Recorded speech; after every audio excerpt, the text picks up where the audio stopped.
Hienosti. Hienosti. Sitten olisi Aaronin vuoro. Noniin. Aaron. Terve Aaron. No moi. Heippa. Ja Aaron oli tullut tänään ajanvarauksella kastraatio. Juu, kyllä. Eli se olisi kuule Aaron tänään sitten semmonen päivä, että me luovutaan sun perhekalleuksista. Minkä ikäinen hän on? Aaron on nyt sitten, hetkinen, 8, kohta tulee 9 kuukautta. Joo, kyllä. Eli kyseessä on niin jonkunlainen tämmöinen varhaiskastraatio. Juu. Miten sitten tähän päädyitte?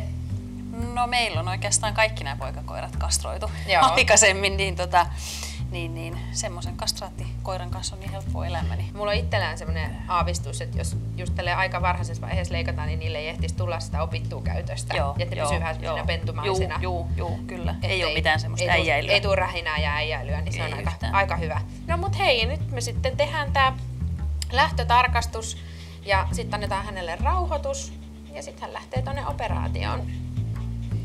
Katsotaan taas sama juttu, niin kuin monta kertaa ollaan katsottu, että limakalvot ensiksi. Hänellä on muuten aivan järkyttävän hienot hampaat. Valkoiset kuin mitkä. Voisit mennä Pepsodent-mainokseen. Noin. Hyvä. Ja sitten me kuunnellaan taas se pumppu.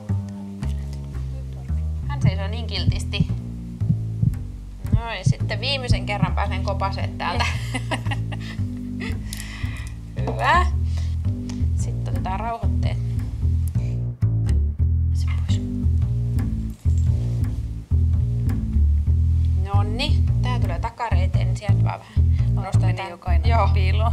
Terrieri voi aina vähän rääkästä. Aika hienosti meni. Yes. Sitten vaan odotellaan, että alkaa troppi vaikuttaa. Lähdetään tonne eteenpäin sit osastolla.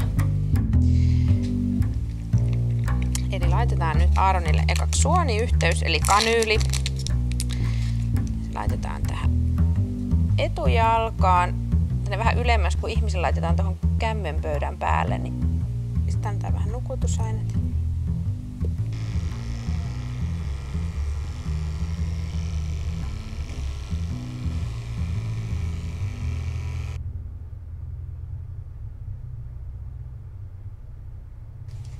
Nonni. Sitten Aaron kiinnitetään tuohon inhalaatioanestesia-koneeseen. Siihen on kytketty myös tommonen piuha, kun mittaa hänen hiilidioksidi uloshengitysmäärää.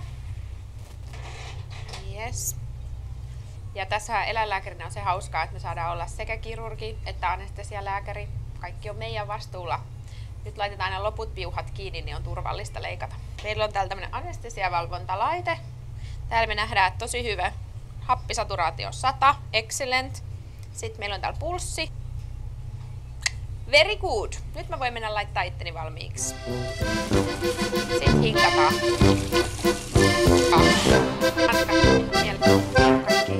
Mites täällä menee? Menee. Joo.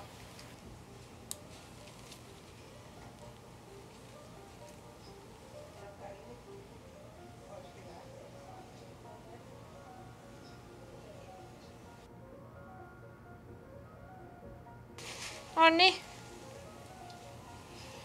Nyt ei ole enää kiveksiä pojalla, mutta nyt ei tule kyllä eturauhas vaivojakaan eikä tarvitse hössötellä naisten perään, että on semmoista lunkia elämää, ihan mukavaa stressitöntä. Noniin, Aaro. Nyt mennään. Alkaa sun pankopoika elämässä. Joo, on ihan hyvä.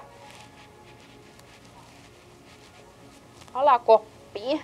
Meillä on täällä lämmitetyt kopit. Niissä on lattialämmitys, niin se on parempi laittaa se ihan vasten lattiaa, kun se on niin lämpöisä. Köllötellä siinä.